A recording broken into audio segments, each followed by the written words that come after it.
Hello, and welcome to the Movie Test of Time, a podcast about revisiting our youth through the only medium that matters, the movies. Thanks for joining us. My name is Andy Young, and I'm one of your futuristic, invasive hosts. Joining me, as always, is our other futuristic and invasive host, Beth Martin.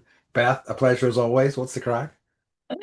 Uh, what's the crack? So Mike's out of town. Everyone loves hearing me start the week this way. I'm Yeah. trying to like get healthy, Okay. I love and it. usually it's like when I have time to think about things, like, I got a buddy like all day, like, he'll be in meetings or whatever, but like, we'll take walks together. But like, we set up the whole gym in the garage and I haven't been using it. And it's the holidays and I'm snacking and we're heading out of town and going to Maria, which, I'm gonna have to wear a bathing suit. I'm just like, I'm kind of like getting middle-aged body, Okay.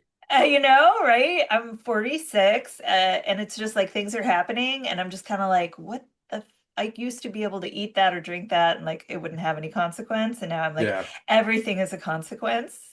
Yeah, And I hear you. so I'm just kind of like in this space of like, I want to take better care of myself. But I don't have the energy. Sure. Um, I'm getting stem cells next week, so I'm excited for that. hmm Um, I also I remember so I did the sleep training. It was very hard, and I was like, it's really hard to only sleep for 6 hours a night, and not nap. And also like try and do that without being able to be in your bed, but where can you be? But the living room, which if there's I still have the mom magnet. So if I'm anywhere I am, the children hmm are there. So like yesterday I was trying to take a shit and literally both of them came and knocked on the door. And I'm like, can I just like usually I'll be like, whatever, yeah, like, do you have a question? But Harper wanted like Charles was like, look at this book with these cute guinea pigs. And I'm like, can't I just take a shit? And then Harper was like, look at this cute book of these cute something else's. They're like, I made this clay thing. And I was like, just let me shit. I'd shut the door. Let me shit. So all to say, I bought a chair. I spent $700 on this chair for my bedroom so that I can sit next to my bed, but not sit in my bed. And I have a door I can shut, and I will start sleep training when I come back into the States after the new year. I think like yeah, you need to ease into that as well because it's like Yeah, it's a big ask. So I mean, like yeah, I think it's yeah, a lot. do it when you have the time to probably commit a lengthy I period don't of right time to it now. as well. Exactly, I don't. and that's I don't. smart. I think recognizing that's good as well. You know, Yeah. you can't put your life on hold for this, but it's I'm good gonna, to get yeah. to it when you can. I love my chair so fucking much. It's a recliner, but it looks like, I don't know, it's like half egg chair, half recliner, but I didn't want to like get a real like lazy boy recliner, because like I didn't want to look like I've, given up on life or whatever. So I got this super sweet teal comfortable chair that reclines. hmm Uh, I can't sit in it yet though, because the children are just like, can I sit in your chair? Can I sit in your chair? Can I sit in your chair? And I'm like, okay, go. Yeah, sure. So, anyways, It's new and shiny, and it's like this is like woohoo. the most boring update ever, but I just love my I like fucking it. chair so much. Hey, Furniture. I feel grown up. it's nice to have a comfortable I chair. even It got a really side is. table, and it's Hell like yeah. not something from IKEA. I think yeah, I mean, there is something to be said for that. It's accessibility, having all your stuff within like arm's reach. The thing that I want, Mhm. and I have been looking for a good solution for this, and there are solutions, but nothing that really works super well, is that I want a way to comfortably read a hardback book in bed because they're a motherfucker to hold. But Yes. like most of the solutions, you can get things like even the, Like a little book tray or yeah, book whatever. tray are the ones that are like bean bags, like mini bean bags or trays that have a thing on them. None of them Yeah. really do the job. So I don't know. So any actually good suggestions, I would be.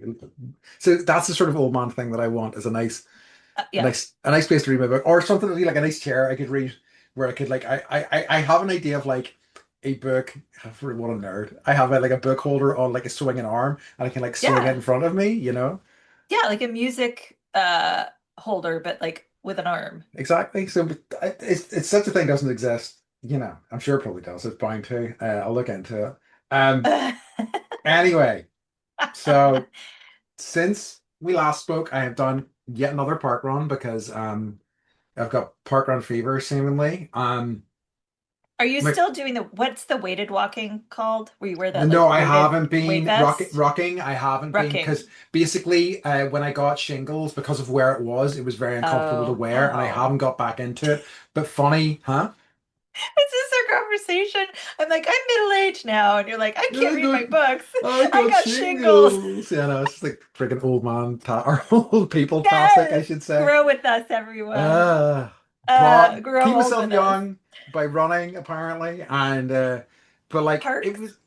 it was better. So I found out a little bit more about Parkrun since we last spoke. So I've now Okay. signed up for the app, and which is dangerous because there's all these challenges. So it's like, do a park run that corresponds to every letter in the alphabet and so on. There's all Ooh. sorts of things. So Ooh. there are there are park runs in the US. They are few and far between, but like you look at this map and the map of the UK, and it is riddled with them. They are everywhere. There's a ton of them in Germany. There's some in Italy and so on. But there's like not many. I don't think there's any in Spain. It's weird. It's like Europe seems to have taken it's taken hold in Europe in a way that it hasn't seemingly in the US. But there are some over there. We do marathons Yeah, because we want to win something. sure. Like I want a medal at the end. I will say there is a winner of these things as well. So there are 5K runs, and there are people who are like. But so basically, this was a 1.7 kilometer course. Basically, the finish line was behind where the start line was. So by the time I was finishing my second lap, I had been lapped by a few people already. So Ooh. there are people who are really going for it. So yeah, there's always people who want to be first in any of these things. So it's unavoidable anywhere you go, really. Some Um, people actually have the competitive spirit. yes, and I'm just kind of like, whatever. I made it round. I ran most of the way, if not all of the You're way. like Perfect. hid behind Um, bush for half of it. yeah. So um, it was fun, and it was more fun certainly than the last one, and it didn't feel quite as like onerous. Because like the last time I did it, and it had been a while since I'd ran, I was in such pain for like the next week. But this time, a day or so, and I'm like, oh, it's all good. So I'm going to try to do them with more regularity, maybe at least once a month. And it has been nice. It's just been nice to get back into it, and yeah, it feels good after you do it. Hmm. Um, the other thing that I've done and wanted to talk to you about since last I saw you was that I've watched the Frankenstein movie that's on Netflix. I did too. I didn't finish it, but what do you think? Oh, I thought it was great. I mean, I'm a big Guillermo del Toro fan, and I thought this was really kind of wonderful. I thought, like, especially if you haven't finished it, the second half where it's like quite monster heavy, is great, really That's where great. I I stopped thought, it, where it was like, and now I'm gonna tell the story from the yes, perspective of the monster. Uh, I don't know. I just like he could have given, so he's got like Frankenstein trapped down in this really interesting basement that has like, you know, I don't know if it was like indoor plumbing at the time where you just like have a stream and you I just was like supposed to put like all your an old waterworks building, but the cast, the okay. the tower itself was so fucking cool looking. It was. And you know, I the cast was it was well cast. Yeah, I think Jacob Elordi is like, I don't know, 9 feet tall or something. So it's like really, he really he's that big. is. I don't think they had him wear lifts, like Arnold Schwarzenegger and Jingle All the Way. But I just I don't know how I feel about super hot Frankenstein. I yeah, I suppose he is pretty Like hot. he's hot. He's like hot Frankenstein. He's like running around in a diaper. That's right. Uh He's like shredded. Like yeah, he yeah, is. I'm Yeah, never yeah. gonna look at an autumn leaf the same way ever again, you know? That's a good point. Yeah. Yes. I hear you. I mean, I It did was think it was oh nice redesign of sort of the yes. monster, and it's always nice, I think, when they do things like that. I feel like he as a director has always had a really kind of compelling visual language. Mhm. So I was really excited to see his take on it, and I was not disappointed. Thoroughly So enjoyed it. I was reading a little bit about Mary Shelley, who wrote Yeah, Frankenstein, which was like this is kind of the first sci-fi book ever written, I yeah, think. And she wrote it, and I think maybe either assumed or talked to people, and they were like, "There's no way we would publish this because you're a woman."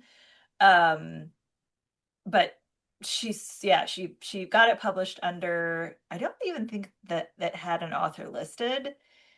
It was just called Frankenstein, and it's people obviously like went gaga over it, and eventually it became Mary Shelley's Frankenstein, yeah.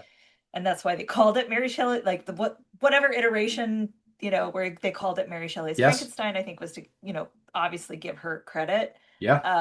which I thought was interesting. But there's just um, I feel like the monster should have been grosser. And it was like it was gross Mm, watching it all get put together. And you know what I was thinking about was watching the Ed Gein story. yeah, And I'm like, that was so disgusting to me, him yeah, like grave robbing and like making things out of, skin and turning, skin into lampshades or whatever, nipple belt. Anyways, but yeah. like I was not as grossed out by Frankenstein putting together this monster in the same way, right? Oh, I need a piece of this, a piece of that. I, It yeah, I didn't know. gross me Yeah, out. that's true. It does feel slightly more sanitized for sure. I even like, there are certain scenes where he's like carving the bodies up, and but there's only snippets of that. Yeah. That's interesting. I wonder, Yeah. was that like a rating thing? I don't It's even know what the rating for that would be, because like, once it's on Netflix or whatever these days, I don't think they give a shit. They don't. No. Well, they probably do because I'm sure if you submit anything to the Academy, it's got to have a rating. Oh, it's good. It's R for Yeah. bloody violence and grisly images. Yeah. Okay, I can see But that. I will say like the beginning, and I haven't seen the original Frankenstein in a very, very, very long time. Yeah, The Boris Karloff version, yeah, right? But you know, the idea that he's being stalked by this dark, huge, hulking monster in a giant coat and you can't really see his face. Like that was well done and it was yeah, terrifying. And like, he's what in the North Pole or something, like to get away, and yeah.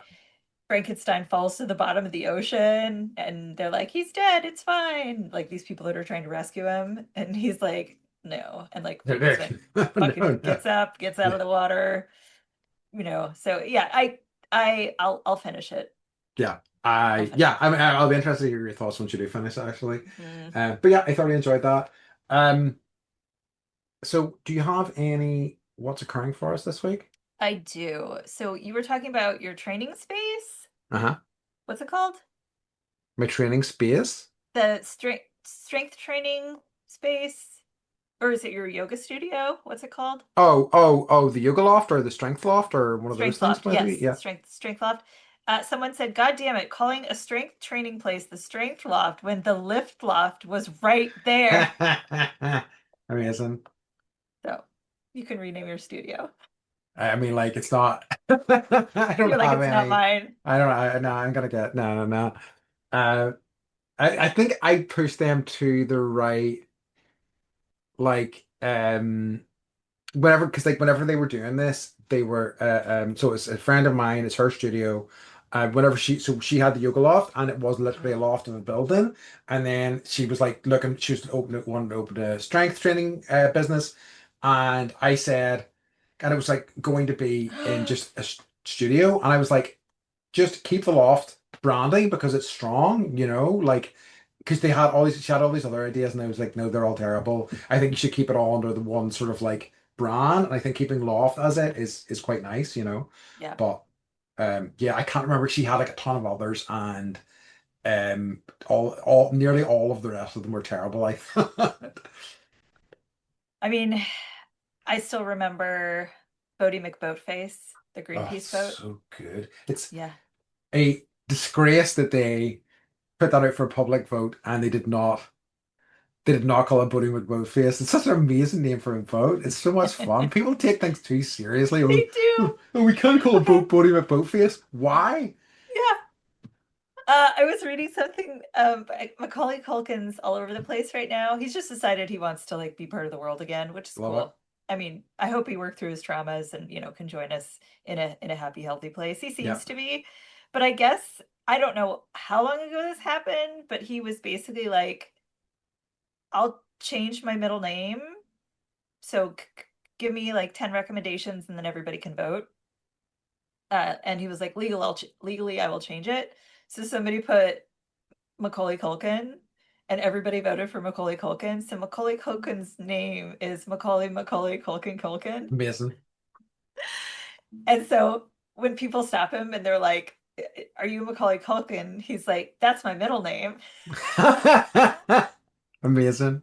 And I'm just like, how to have so much fun in your own brain in your Yeah, own life. Like I kind of am aspiring to like be more like Macaulay. that rocks. That rocks. I love it. Yeah, yeah, yeah, That's yeah. the right Anyways, attitude sorry. That was like about. way out of what's going on with you, but I love it. That was great. I had to tell you. That's great. No, I like that a lot. I did not. That's a wonderful one. Um, all right.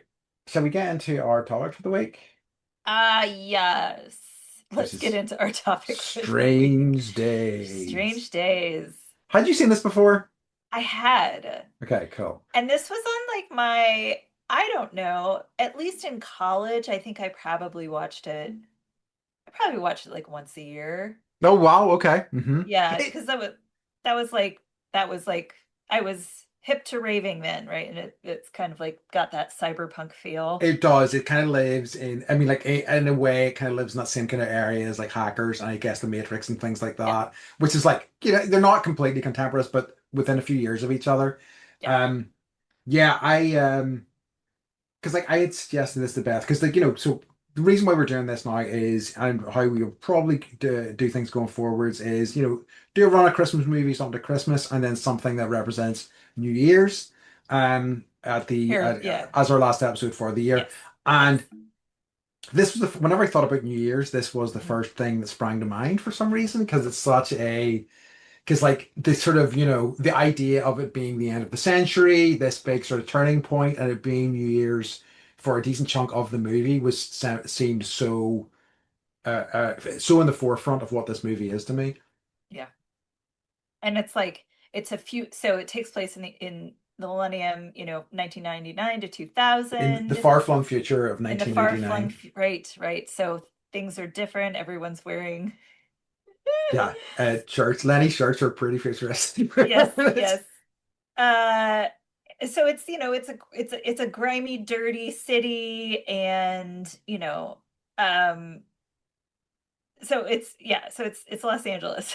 It is Los Angeles. I think like what I wrote about it was that like because this film was filmed in '95 and um it's set in '99, so obviously not a massive leap forwards into the future, but and it's pretty it's pretty similar to how it actually was, apart from the piece of technology that kind of underpins Yes. the whole film. Yes. And I didn't know the extent to which the technology was like so far advanced Yeah, and like the camera we can talk more about that, but so just to give you guys the quick rundown, it's 1999. The whole movie takes place between like evening of or morning. I don't know, they kept showing you the time, so it takes place in like a 24-hour it period. does. Yeah, basically the night of Yeah, the 30th into the night of the yeah. 31st, I think So you basically. Yeah. see I thought it was interesting, like we can talk about the ending, but like, there's confetti and they've got like the year 2000 and it's like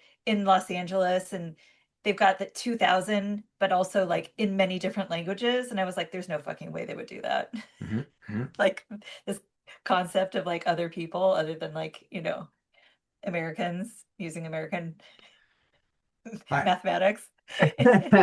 Yeah, that's true. I did like it though, I must It's say. funny they wrote it in Chinese, never would happen Yeah. on a big screen. Okay, so you have uh so LA is like a racial war zone during this time. which is Yes. funny I think it's like because what I wrote down was that it seems awful, but not like worse, just differently awful to the actual reality of I'm like, yeah, they were I kind of am having a hard time with the timelines. I'm like, what happened in real life first versus what happened in the movie, uh and like what was influenced by what.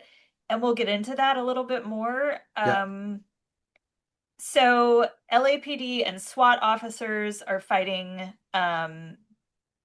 n- um a racial war. So Lenny Nero is our our our main actor, played by Ray Fiennes. He's a dealer of this like CD. He's an ex-cop, but he's you know did something, and he now he's selling this thing on the black market, and it basically gives you like you put this thing on your head and you go into it's called what, like the tick or something, hmm and you go into someone else's memories and sensations, but it's like you're feeling what they feel, you see what they see. It's like you're there. hmm um he's got a girlfriend that he misses. She was a hooker, now she's a rock star. And his best friend is a private eye, and it's just him trying to solve this uh mystery of his hooker friend named Iris. She like freaks out, and she's like, and she gets murdered, and it's really bad. Um the this like I don't know what the tick thing, the The device that thing they that goes in the wear. head. Yeah, like he starts to realize that there's like a killer on the loose. And what this killer is doing, and please help me explain this, Uh-huh. is the killer is wearing the thing on his head and recording, and also putting the thing on his victim's head. Yeah, and So making each her of them, see what doing. Yeah. but I would assume it would go the other way too. So he's also experiencing, I don't know. I Anyways, don't know if it would. I think they talked about it just her plugging into his feed. So I but think only she's right. experiencing what he is Yes. doing to her. Yeah. Yes. So it's like a horrible way to say that like he is killing her and raping her, and I'm sorry, it's like trigger warning. Yes. And she is feeling it through his eyes, and also through his body and in her own body. It's pretty messed So up. it's pretty fucked up, right? It is. So uh this there's also a subplot that is I think could have been a bigger part of the plot, but Uh-huh. there is a sorry, I lost it. Like the the the Da-da-da-da-da. hip, the hip hop, the activist, the Yeah, so they're 2 days before the turn of the century. There's a black rapper, Jericho One, who's like talking about like this race war and it needs to end, and like telling people what's happening, and he is murdered. hmm And so on the one hand, he's trying to figure out who killed his hooker friend, and also realizing that Jericho One like has been murdered, and they've got to figure out what to do about that. And it all, coalesces at the very end, and you realize that, there are connections that are made that you didn't know. Like there's surprises where you're like, yeah, oh, I there are. didn't know In he. terms of Yeah, who's connected yeah, with the murder, how the kind of so Jericho one's the name of the hip hop star, who's a political activist who gets killed, and it kind of that ignites everything that's going on. But like how all these kind of strands tie together. Yeah, it's it all culminates on New Year's Eve. yeah, Yeah, I think that like it's like because it feels I to me, whenever I thought about this, and I started, whenever would I suggest this, I was like talking to friends about it, and I thought it was like a really big film, but I didn't know that it really kind of flopped quite badly, and a lot of people who I talked to really didn't even know it existed, and I'm like, oh wow, okay, because like especially somebody like me, even though it's like not like hard sci-fi by any stretch of the imagination, and basically the kind of like only sort of like cyberpunky style sort of like element to it is like only like kind of a tool to tell a story that they're trying to tell about yeah, like abuse of power, about like the infighting between races, about how there is like a certain class that is trying to rule everybody else with like control, with like manipulation and control and things like that. um but yeah, it's yeah, I think like I want to talk a little bit about the director is Catherine Bigelow. I'd say anybody who's familiar with movies probably knows who that is. Like she is, she's kind of a big deal. She was the first kind of female director to win an Oscar for The Hurt Locker. She has done like a ton of different things, but like most famously, Point Break was a big one for her. Zero Dark 30 was also massive. But she is like a female director who like talks about a lot of her movies have violence in them and like talk about the kind of like criminal kind of like side of things. And I think because it's coming from a woman's perspective, they're always they always feel quite different and quite interesting in a way that's kind of hard for me to kind of pin down. I felt that too. I like there's a reason that I would, and I like when you were like Strange Days, I was like, fuck yeah. And Yeah. I was like, I don't think I've seen that, probably in like 18 years or whatever, but I remembered, you know, little bits and pieces, but it really, I don't know. I didn't think that it had that much of a story, or I didn't, I can't, it's like there's something that I can't quite put my finger on with it. Hmm. Um, it seems like so many other movies. It seems like it has like so many themes that exist in real life, but I feel like this kind of happened at a time, or they, I just think people weren't talking about the reality of our lives Yes. in this way yet. And now we do, right? So it seems weird that, but I think this is probably, and I could be wrong, like please feel free to disagree with me and point me in different directions, but I feel like this is sort of the first big movie with big names, big stars that were like the police are fucking corrupt, right? And It's like That's they're interesting. trying to create a race war on purpose. And you know, um I suppose, yeah, and I don't know, but I suppose this would have come not long after like the Rodney King riots and things like it that, so it's probably a real that's response to that. it is actually. That's So interesting.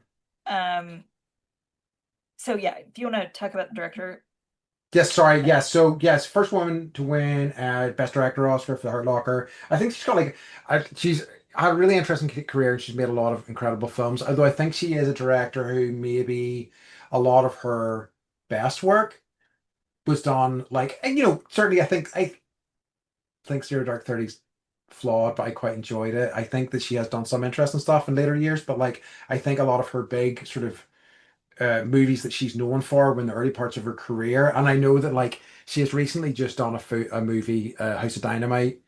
That's her first movie in a long, long time, and it's getting mixed reviews. really. Yeah. So I think that like she definitely has had some real juice in her directing career and she's made some incredible films, but I don't know whether that, you know, whether she still has it or whether it's one of these things. I heard an interesting sort of thought on this recently, which was that whenever you have directed these big films that were big successes and you have a claim for those, do you hit a point as an artist where you're like, but do I want to keep making the same sort of thing as I've made before, or do I just want to roll the dice and do whatever the hell that I want? Because like she's proven herself more than enough, you know what I mean? So like, why not just kind of roll the dice and do what she wants to do, So who knows? She also, like, just looking at her IMDb and her Wikipedia, like um she tackles some really, really hard She topics. does. And I'm not saying that other women don't. I'm just saying that they probably don't have as much of an opportunity. That's a good point. Uh, so the fact that this movie, is tackling these harder subjects, Yeah, um, and it's, subjects like rape and torture and murder yeah, and race wars and all that stuff, I think because it's from, oh, honestly, this there was feedback that I read that people had a hard time accepting it or dealing with it because they knew that a woman had directed this, interesting. and they were What? like, they didn't know how to feel about that. But like, would have been better for Matt. Like I don't understand. That's my question. I don't know. Yeah.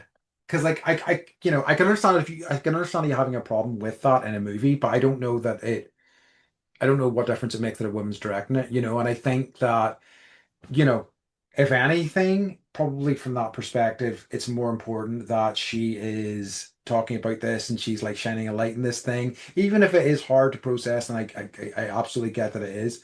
But like in no way does the film glamorize it. It really is, saying like this is awful. It's just, and it's this could, this device, this sci-fi device in the movie, the squid is what it was called. I looked it up. That's right. Is like it's it just kind of like emphasizes the horror of those things, in a way that I think is important for some people to see. Hmm. So, Catherine Bigelow Hmm. is married to the person that wrote the screenplay. Yeah. Uh, I don't know if you've heard of this person. His name's James Cameron. No. Right. Also, co-written by Jay Cox. So yeah, the two of them were married. I think that For like 2 years or whatever. Yeah, I feel like this yeah. time. Yeah, not So long. he helped her, I think, do a rewrite of Point Break. That must have been a chill marriage, I being married to James know, Cameron. right? Right. Um, Uh, and so yeah, okay, so let's talk about Jay Cox because James Cameron gets so much sure. attention.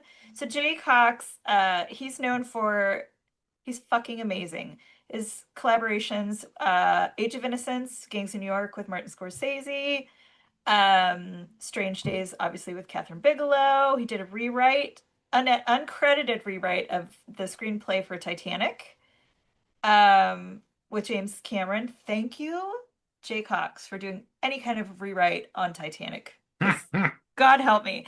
Um, and then he wrote uh uh basically yeah and helped develop the movie Blade Runner.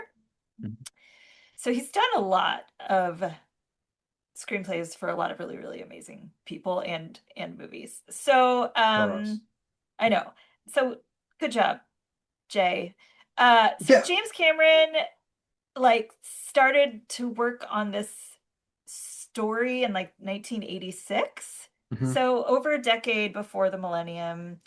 Um, and he wrote it with his I don't think maybe they were dating uh at that point. I don't think they were married, but he wrote it with Catherine Bigelow in mind to direct. And she thought it was like he was like, "What do you think of the treatment?" She was like, "I love it. Please let's do this." So what she says is these two characters on the eve of the millennium, with one character trying to get the woman who loves him to help him save the woman that he loves. She's like, it's this great emotional matrix. Yeah. Um, and that was kind of the heart of the story, like along with the political elements of it. But then they were like, let's focus more on the romance side.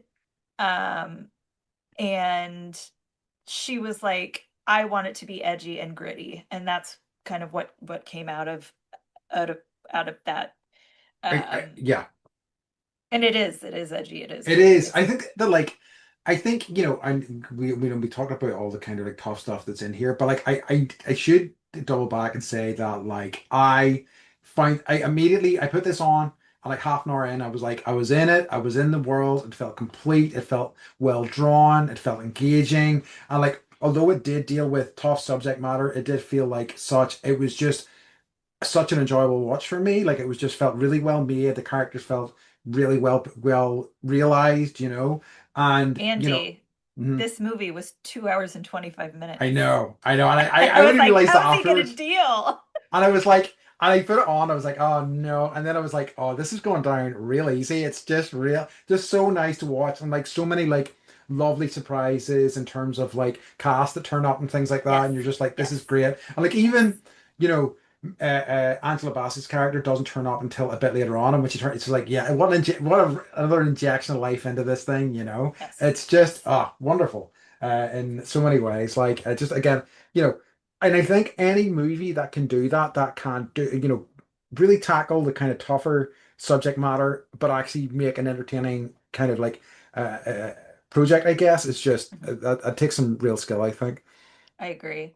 So, So it was influenced by the 1992 Los Angeles riots Yeah, that followed the Rodney King verdict. Feel free to Google that if you want. It's yeah, paved a way for a lot of complexity in our country. yeah, So she was involved in the downtown cleanup, and she was like, I was so moved by the experience. She said you've got a palpable sense of the anger and the frustration and the economic disparity in which we live. And so as they're writing it, she's like, put this is kind of like what I'm thinking, you know? How nice to just have James Cameron like taking dictation. yeah. It's true. Again, but I'm sure it's a very chill experience. Yeah, right. So um They, yeah, Strange Days, they had originally budgeted it to be about 30 million hmm compared to True Lies, which had a budget of 70 million. Jeez, okay. Which is was Yeah, that the same year, True Lies? I believe It'd so, yes. be around then, wouldn't it? Yeah. Yes, yes. Um, yeah, I was looking at the music for this, and it was by somebody called Graham Revel, who I had not heard of before. Uh-huh. But again, it's interesting because like I feel as we have been doing this, I've been learning a lot more about composers and starting to see names I recognize and things like that. But this guy, he did this, he did a ton of other stuff. Most notably, The Crow, from Dusk Till Oh, Dawn. wow. Also, as I've written down here, some solid gold classics like Daredevil, the Ben Affleck one, and Mighty Morphin Power That's Rangers, really cool, actually. right? But also like he apparently was in one of the first ever industrial music bands called SPK back in the 80s before he like got Oh my into like movie gosh. compositions and things like that. So Wow. there Yeah, you the go. music was, I mean, the music was interesting. So I guess there's a scene at the very end where everyone's like celebrating you know, the end of the millennium, and there I gotta find it in my notes. It's an actual concert where they're filming. Oh yeah, yeah, yeah, yeah, yeah, yeah. Um and let's see. I'll find it. Oh, so yeah, it was an actual rave. It was promoted by Philip Blaine, who I don't hmm remember, and it was called Millennium. So who are you lucky people that actually got to go to this? Because Aphex Twin was playing, Oh Lady Miss yeah. Kier and Doc Martin were all Was amongst the live performers. And I saw like Skunk and Nancy was in it as Yes, well. yes, Yeah, because yeah, they were singing the song at near the end, I think. yes, Which was always it was nice to see. Like there was so much stuff in that regard that I was kind of like, oh, I haven't seen Skunk and yeah. Nancy in I know, years. I know. They're releasing new music at the minute actually, which is kind of exciting. But it's Um, like this type of music and like the industrial music. Like I haven't even heard the phrase industrial to describe music in yeah. so long. Like I was like, oh yeah, like W- w- One of the other things I was thrilled to see in this, and they were used as the discs for the Squid system, yes, were mini yes, discs, and I was like, yes, "Whoa, mini discs! yes, Hooray!" yeah.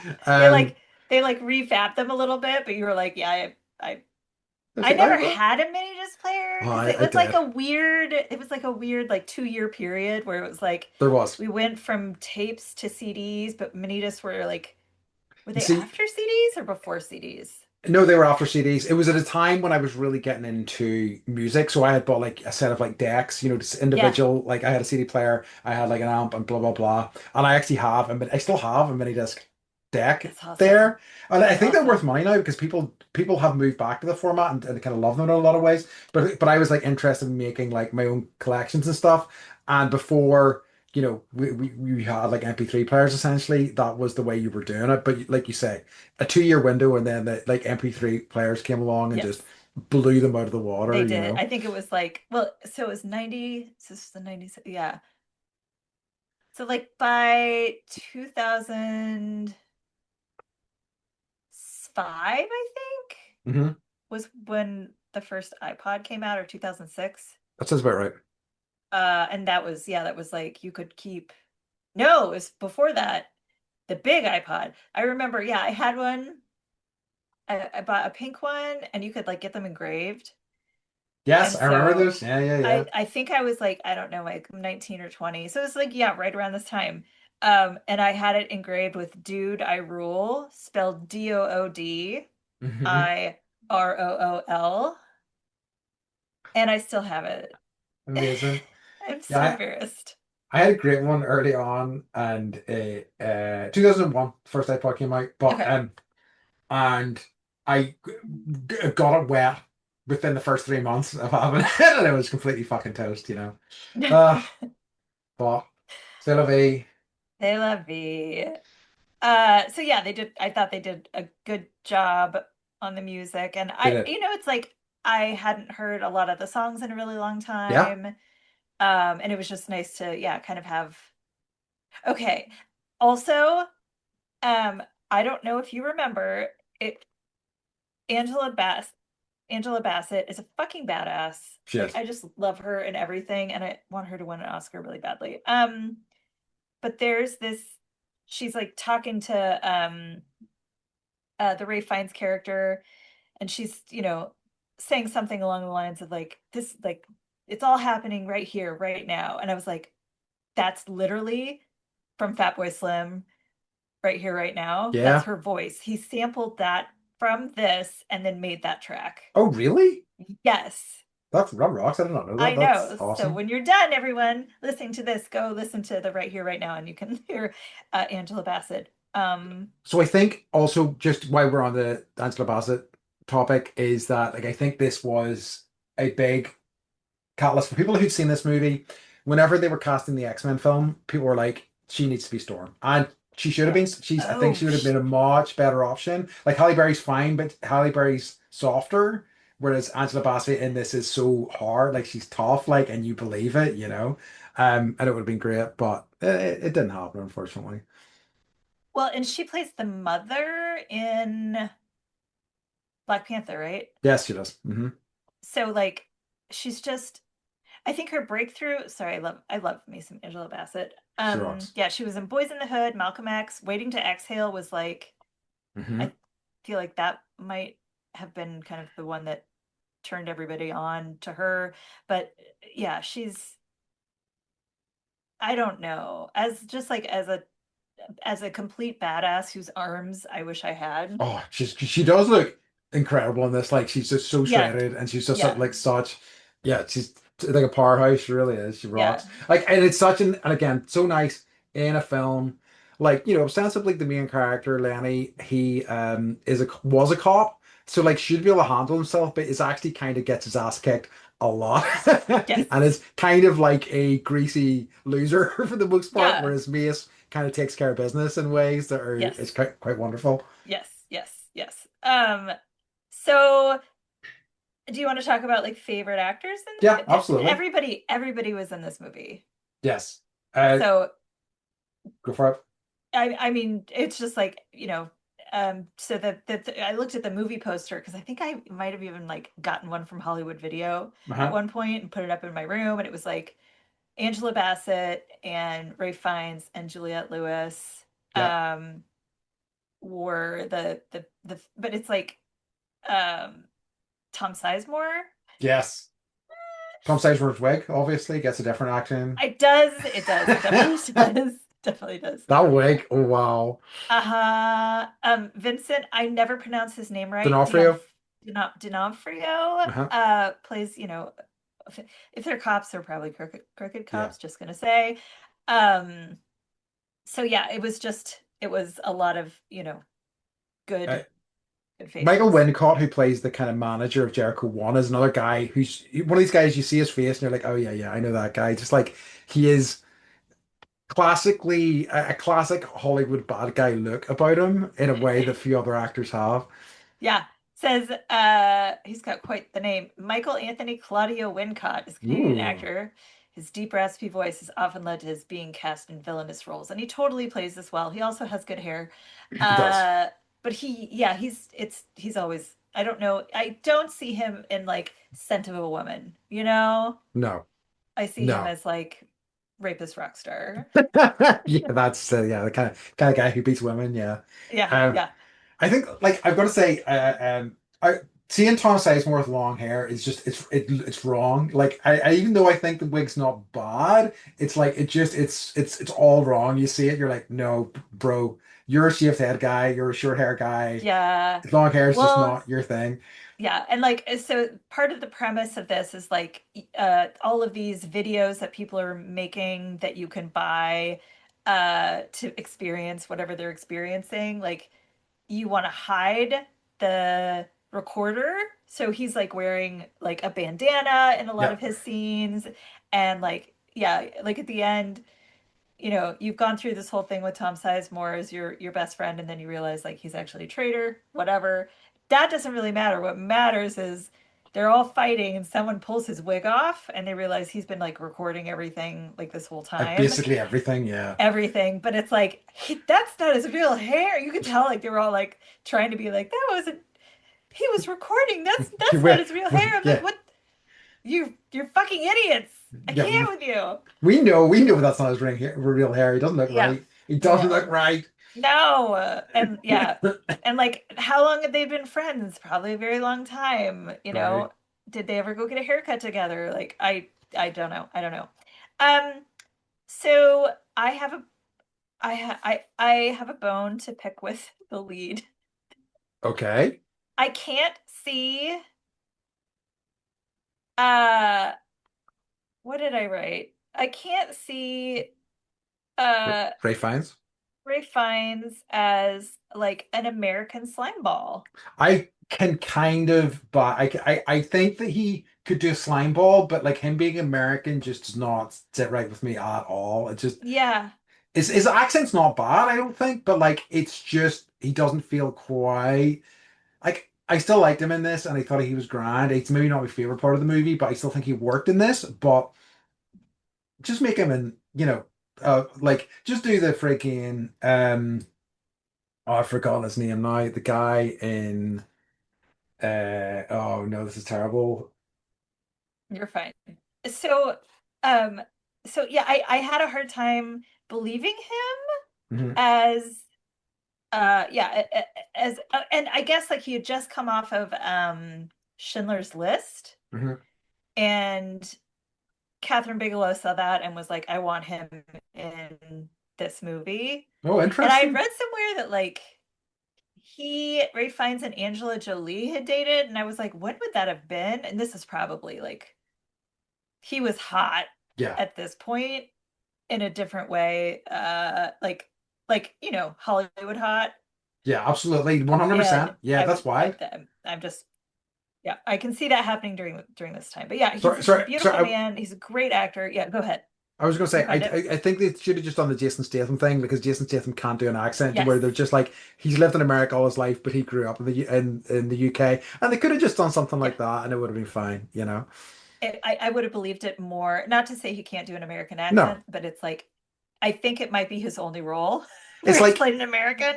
they've got the idea of iPhone face. I don't know if you've heard this, where it's like certain actors when you put them in period pieces, it's not believable because they have a face that's seen an iPhone that's clear, right? Yeah. And Yes. I think he's the same, except he's got English face. It's just like it's so clear he's an Englishman. Yes.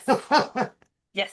Yes. To me, Yes. anyway. I think that's exactly what it is. That's exactly what it is. It's like we've English seen it, face. so yeah, English face.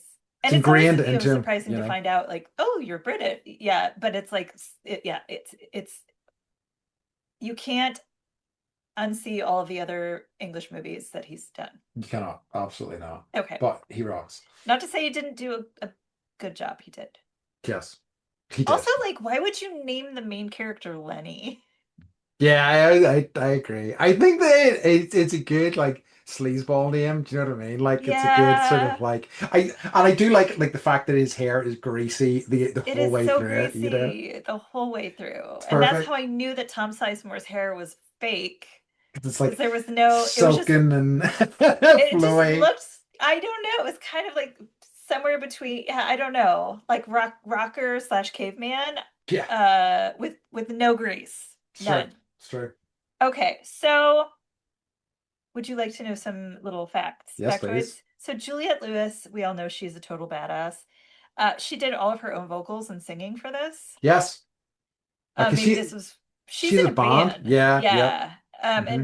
I think she quit acting for like a decade and was just like, I'm gonna be a rock star now. And Yeah. now she's like, I think I'll start acting again. I'm like, must be nice. So, Yeah. but the songs that were written for her, they were written and performed by PJ Harvey, Ooh. Mm. who I dig. And Yes, she yeah, so rocks. yeah, it's good. Okay, so there's this camera called the Steadicam, Hmm. and the way that this movie is shot, I, it's hard to say because I've seen other movies shot this way now. I think that I mean this was the first one, but it's this, like one long running shot, a lot of like 360-degree view of above the actors. And that was really hard to like light and do things. So they ended up shooting 50 to 60% of the shots for this were on the Steadicam or some sort of moving camera. Okay. So I kind of think of it like Fury Road, but maybe on foot. Yeah, that's So I you're like just that. like Yeah. you're the cameraman.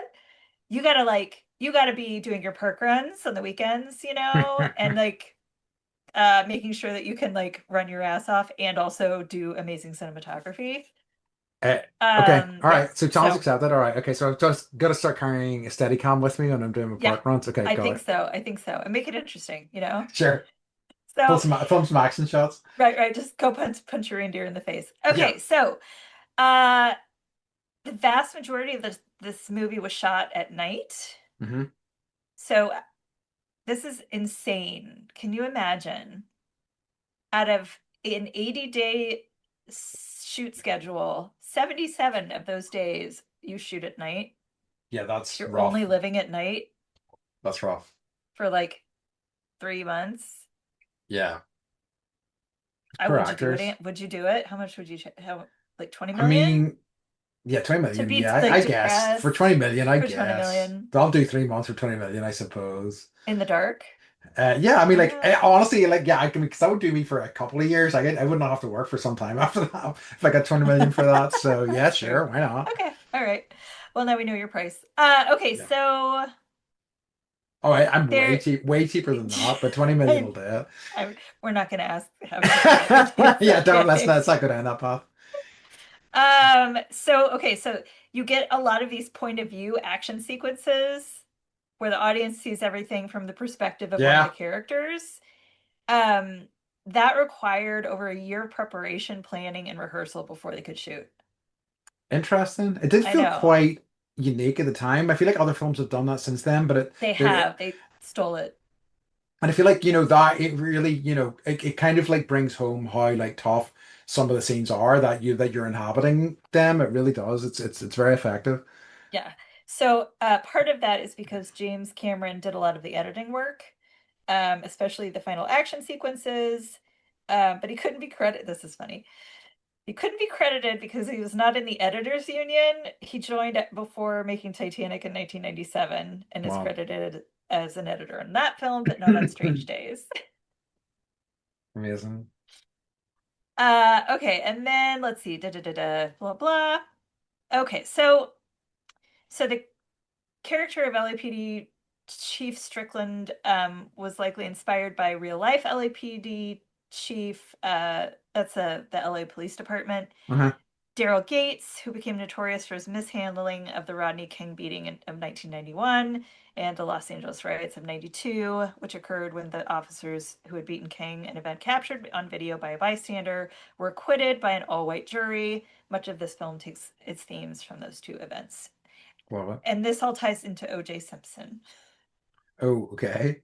So the part of the reason that he got off was because of the mishandling of I didn't Rodney know that. King. Yeah, That's and people were fascinating. like yeah, it was like everyone saw on video them beating up Rodney King So and they had to be more lenient, or they felt they had to be more lenient in that yeah, case. yeah, Interesting. yeah. Wow, that's So, nuts. okay, as I do, here are the people. Do you want to guess like which people they might have cast if they hadn't cast Ray Oh, Fiennes? good. No, I don't know. No clue. Okay. Okay. So Arnold Schwarzenegger, Wow. Denzel Washington. Okay.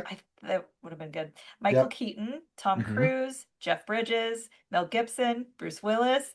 It goes on, sorry.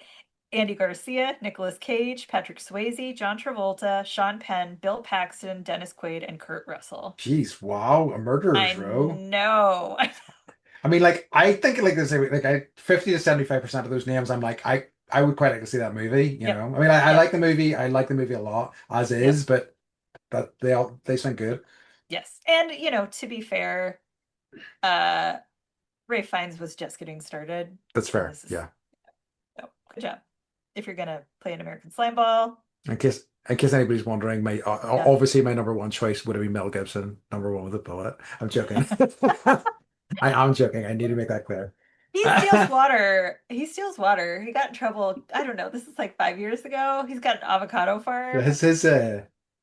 his position in the world has certainly went It's just, downhill. it totally, yeah. I mean, it's amazing what'll happen when you get pulled Yeah. over and And or anti-Semitic. But and speak your truth at all thoughts, yeah. oh boy, did he.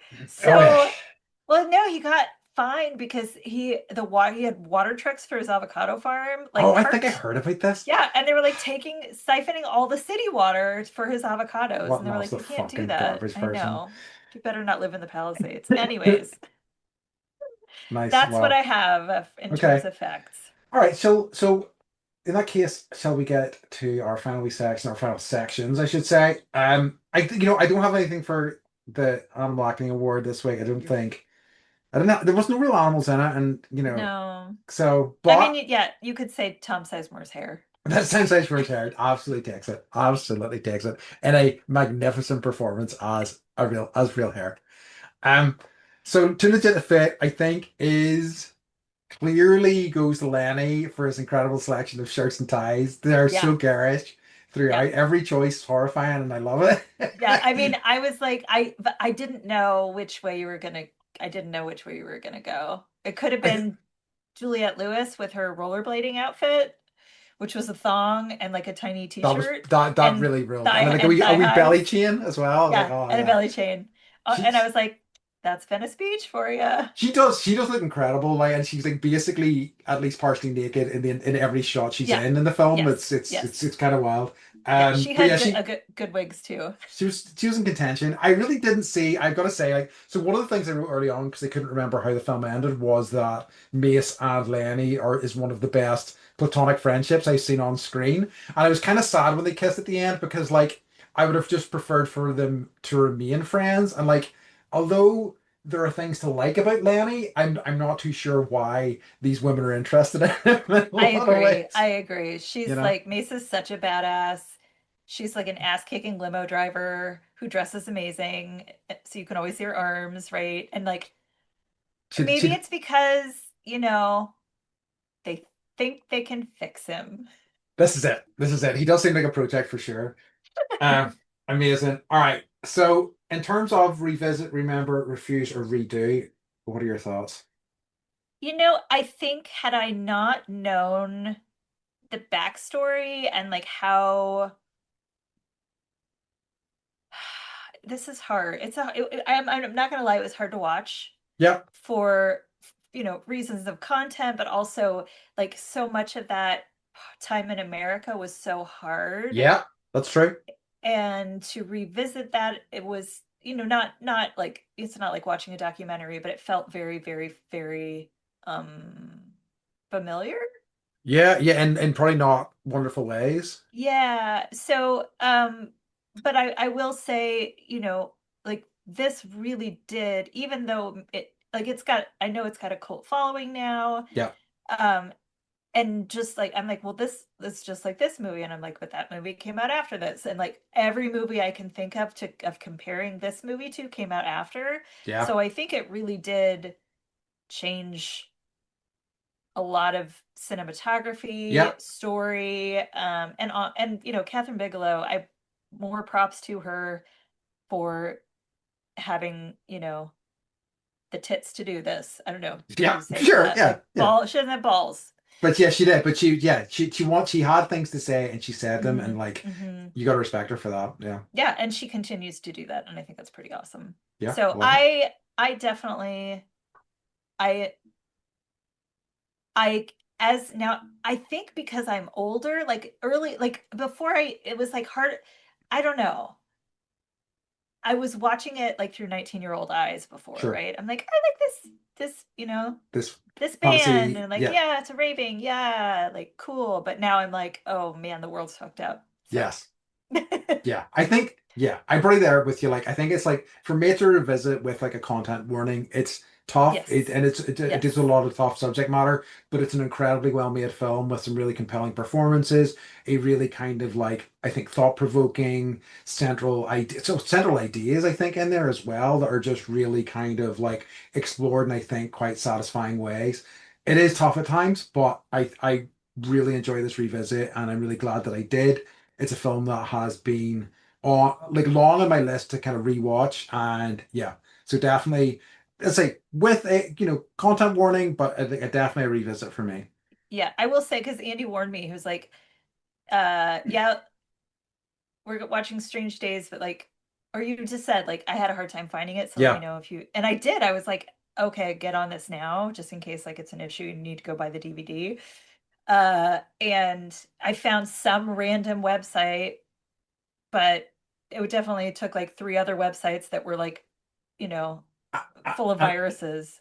and I think it's a real shame that like a film like this Mhm. is kind of like, and I think it's really damning indictment of where movies are kind of going in terms of like preservation for old movies. Like Yes. this movie's Yes. like what 30 years old and is tough to get access to unless you have a DVD or a Blu-ray of it, and Yeah. it's quite sad because I think that like it's despite maybe not having been a critical darling at the time, I think it is an important piece of like an important filmmaker's like what's the word I'm looking for, collection, I guess. So Yeah. yeah, it's a shame if something like this was to like disappear or at least be hard to watch. It's interesting too, because now I'm in a conspiracy theory everything. Hmm. But like I was like, okay, like it says as of last year, it was available on, HBO Max or something like that, wasn't it? Or yeah, there were like two or three other places, yeah, and you could rent it from Amazon, and it's disappeared from all of those. yeah. And I'm like, ah, someone doesn't want us to think about the subject matter. That's a good point. Yeah, or maybe there's a reboot in the cards as well. Maybe, but like it's just interesting that like movies will disappear. Yeah, And it's that's scary. like when I was trying to find Little Buddha with starring Keanu Reeves, which I can see why he wants that not around because of all of, Yeah, it's true. he's playing an Indian man. Yeah, Anyways, he's playing Buddha, whatever. But I I the fact that there's so many movies that are out there, and everything is so accessible, and then to like be like, oh no, this is yeah, like not, it's just, we live in a world of everything being accessible right away. yeah, And it was like frustrating, but also like kind of cool. yeah, absolutely. Um, yeah, We're like so underground, Andy, that we we are can't even so find the movie that underground. we watched. So I you know. guys, good luck Yeah, good finding luck. But if you find it, it. it's worth the Yes. journey. All right. So, moving to the end of our episode, two things, and something I forgot the last episode is so we are ringing in the new year with some a wee Harrison Ford season. I'm going to spring this on Beth and let's see how she likes it. So, the next Okay. movie we're going to watch is The Mosquito Coast. Oh, I've never seen that. I've Okay. never seen that. So, It's on my list. there we go. So Okay. so in case you want to watch it for next week's episode, which we're excited for that, and then we will be doing three more Harrison Ford movies after that. But If yeah, you have any recommendations, let us know. please let us It's know. so funny because I finished that I Own Sky book, and she was like talking like I'm getting a political call right now. I'm No gonna say fun. no to that, from Oklahoma. Okay. Hey, And so she talks about like her friendship with River Phoenix, and then like yeah. how everyone dealt with his death, and they were like kind of dating, and he was like, yeah, I'm going to do this film called The Mosquito Coast. And I was like, oh my God, I need to see this because I love him and I love Harrison Ford. And like, this was me thinking this like 3 days ago. So Sweet good kismet. on you, Andy. Kismet. I love it. Okay, so Beth, can you tell everybody where they can find us? No, because you need to Ah, talk about what brought you joy. fine. Oh crap. I nearly escaped it. All You right. did. Make Um, it fast. All right, out fast. Let me think. What was it? I did have something. Oh yes, I was been rereading the Powers comic book. It's a comic book from the 90s. And although at first a friend kind of bought me a collection of them, and it was one of these things that I started reading it, and I was like, oh, this is really dated, and I was really struggling with it at first. It was like so 90s in this kind of fast talk, sort of like bullshit. But as I've kind of settled into it and getting near the end, it was like settling into a nice, comfortable pair of slippers, and yeah, it was a nice revisit. So yeah, it's been That's lovely awesome. going through it again. So yeah, Paris comic book. I nearly escaped my joy this week, but there you go. So Beth, now can you tell people where they can find us, please? Yes, you can find us at My Joy, which is Bendy Podcast. last night. No, I'm telling you what brought me joy because you're skipping I've forward to me. skimmed past this No, thing. you're fine. He's not into this week, you guys. Apparently Um, not. so the kids had jujitsu last night, and like we were all leaving, and like the kids are doing sleepovers with me, and it was Charles's night to pick what we watch, and he was Uh-huh. like, "I think we should watch Wicked because Harper, you love it so much." And I was like, "That kid That rocks. hates that movie, but he loves his sister that much." So Amazing. yeah, that's fun. Love Okay, it. you can find us at bendypodcast.com. Perfect. Thanks. All right. Can anybody tell I got somewhere I need to be? He's gotta go. I gotta go. Right. Okay. All right, folks. Well, we love you, and we'd like to remind you, as always, to Do it fast. stay Stay. bendy. All right. We love you. Bye bye.